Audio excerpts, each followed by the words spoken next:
Buenos días, compartimos el reporte número 287 del Ministerio de Salud de la Nación en relación a la pandemia por el nuevo coronavirus, la situación actual, las recomendaciones y las medidas implementadas. 6.792 los casos confirmados de coronavirus en la República Argentina en la jornada de ayer, el 84% de los diagnósticos con residencia en el área metropolitana de Buenos Aires. 4 provincias no han confirmado casos de coronavirus en la jornada de ayer. 213.535 son los casos confirmados en total en nuestro territorio en el transcurso de la pandemia, 13 de los cuales se encuentran en nuestras Islas Malvinas. La tasa de incidencia es de 471 casos cada 100.000 habitantes. 40 años es la edad promedio de los casos confirmados y el 7,1% de los casos confirmados son trabajadores de la salud. 4.009 las personas fallecidas por coronavirus.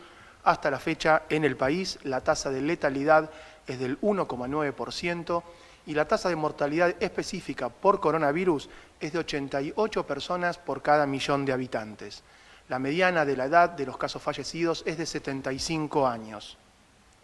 El 56% de los casos confirmados se producen por transmisión comunitaria y las áreas de transmisión comunitaria en nuestro país no se han modificado con respecto a la jornada de ayer.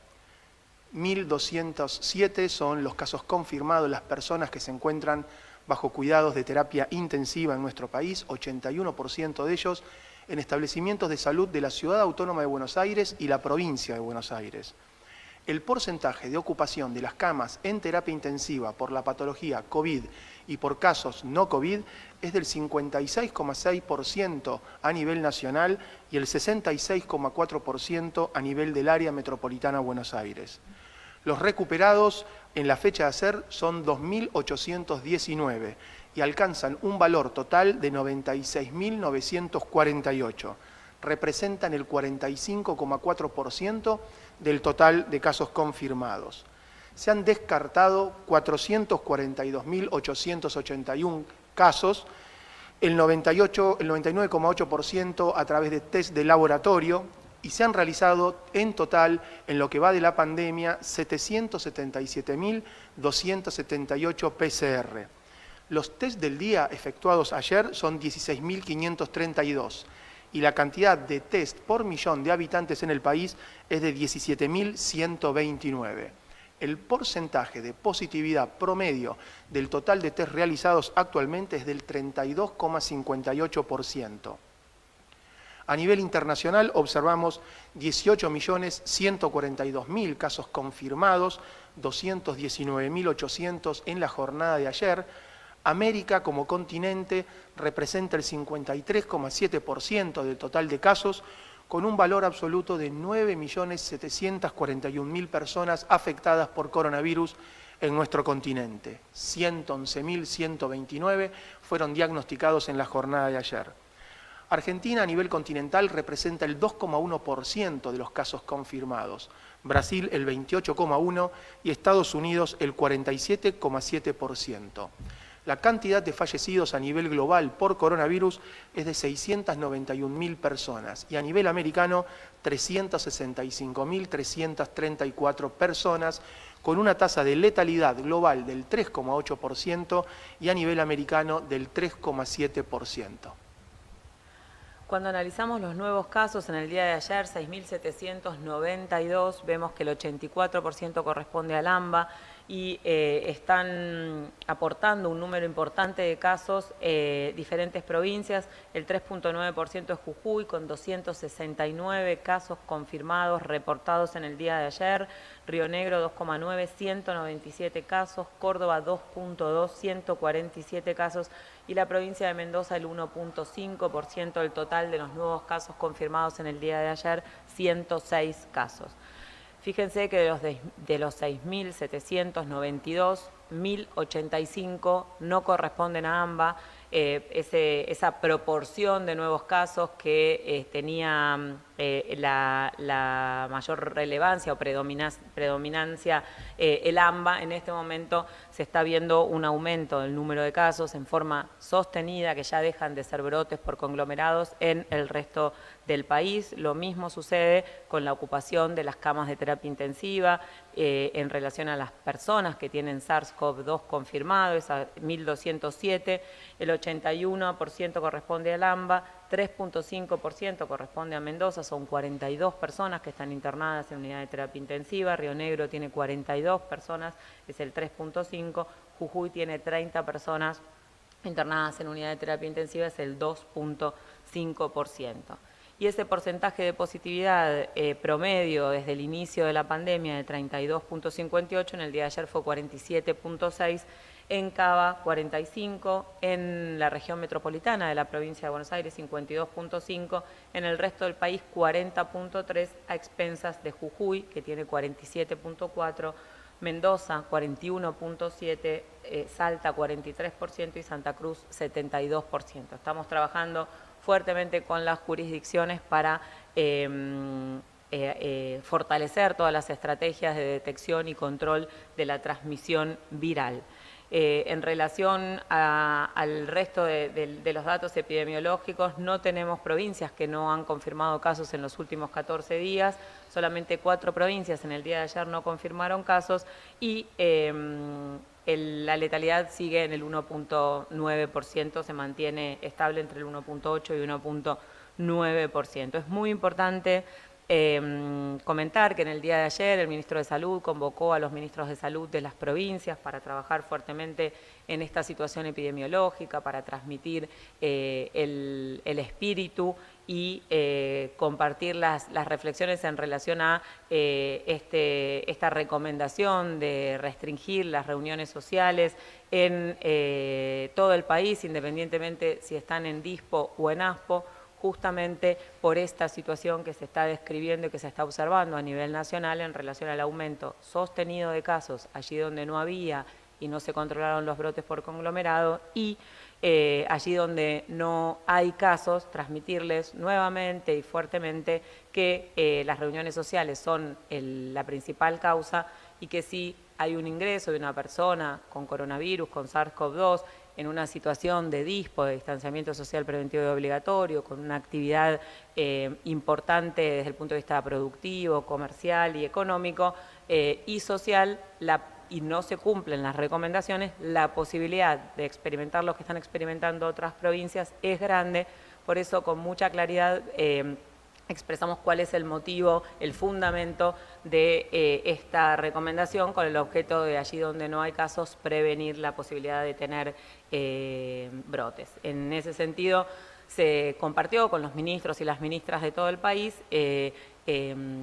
detalles puntuales en relación a este DNU que de vuelta compartimos en los lugares donde está autorizado el encuentro en algún bar, en algún restaurante, actividades recreativas y actividades deportivas con protocolo, pueden seguir haciéndose hasta 10 personas.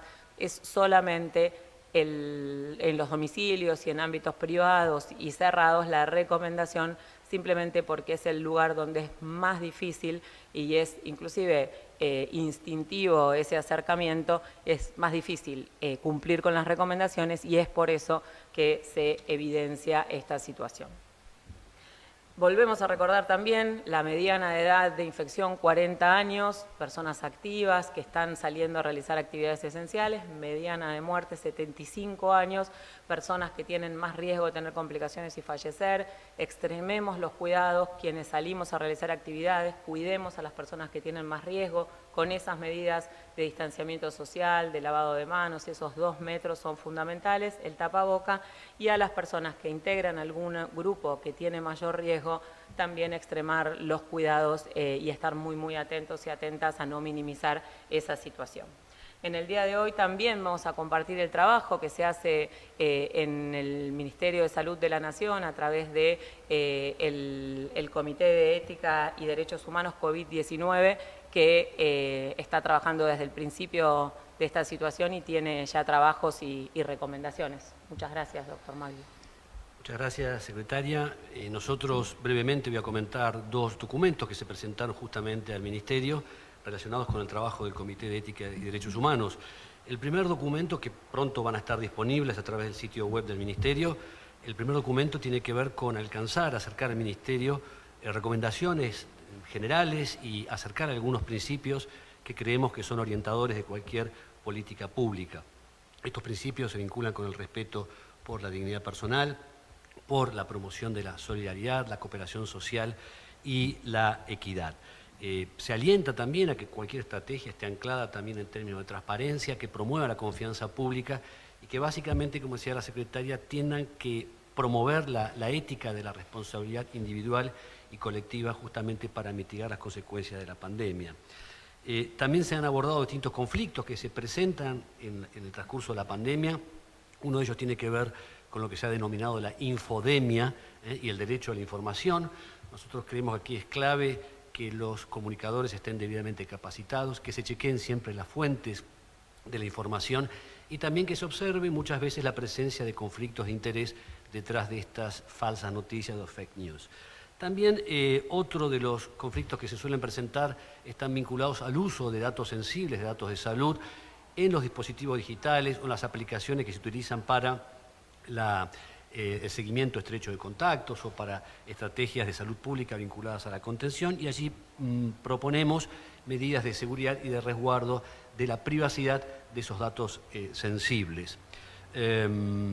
Finalmente, en este primer documento, el comité ha dado distintas recomendaciones en cuanto a grupos que se consideran especialmente vulnerados y susceptibles a la pandemia.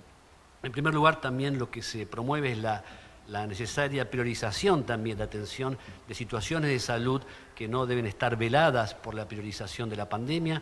Aquí nos referimos a focalizar estrategias de atención primaria, de prevención, el tratamiento y la asistencia de enfermedades crónicas no transmisibles y también de sectores vulnerados que son sectores vinculados a la pobreza, a la indigencia, personas en situación de calle, niños, niñas y adolescentes, adultos mayores, grupos que realmente nos preocupan.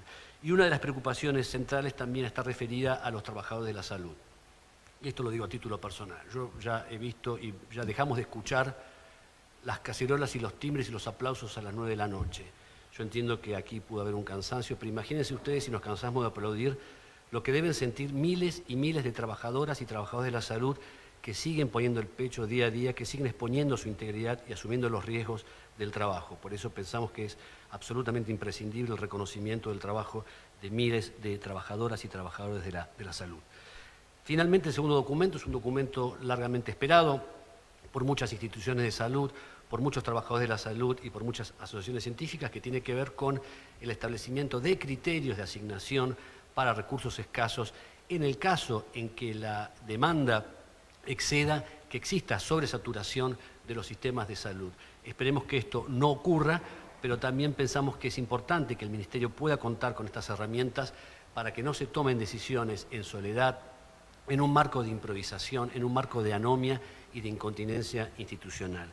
En este sentido, el informe que se presentó al ministro establece dentro de los criterios de priorización que el derecho a la salud es un derecho esencial, es un derecho universal, que no puede ser cercenado, que todo el mundo tiene derecho a los mejores estándares de salud disponibles, que toda vida es una vida que merece reconocimiento, que no se deben establecer estrategias de priorización basadas en la edad o en consideraciones sociales, en que debe haber sistemas de transparencia, de información. Las personas, los pacientes, la comunidad deben saber cuáles son los criterios de asignación y de priorización de recursos.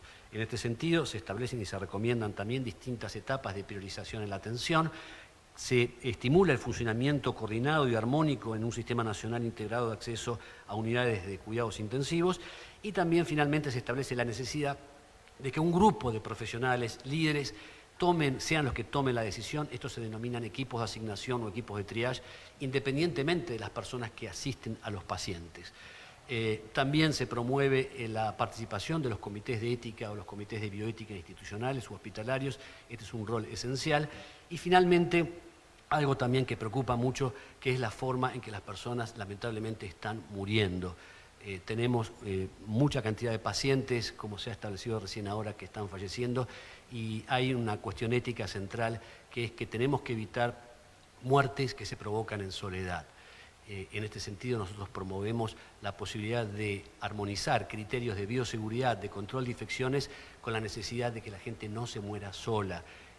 Tenemos en cuenta y sabemos que el derecho a la despedida y el derecho al adiós son elementos esenciales de lo que denominamos la posibilidad de morir con dignidad. Muchas gracias. Muchas gracias, muchas gracias. Adherimos desde el Ministerio, desde lo personal, a las recomendaciones y a las palabras del doctor Maglio. Le agradecemos al Comité de Ética y Derechos Humanos y extendemos ese agradecimiento y reconocimiento al Comité de Expertos del Ministro de Salud y del Presidente, profesionales con una formación importante y que dedican esfuerzo y compromiso para acompañar a la cartera sanitaria en las decisiones y en las recomendaciones y en ese consenso que es tan importante. Trabajemos todos los días para que nunca necesitemos tomar esas decisiones en relación a la responsabilidad individual, al impacto que tiene esa responsabilidad individual en la salud colectiva. Sigamos trabajando para nunca tener que tomar estas decisiones. Muchas gracias.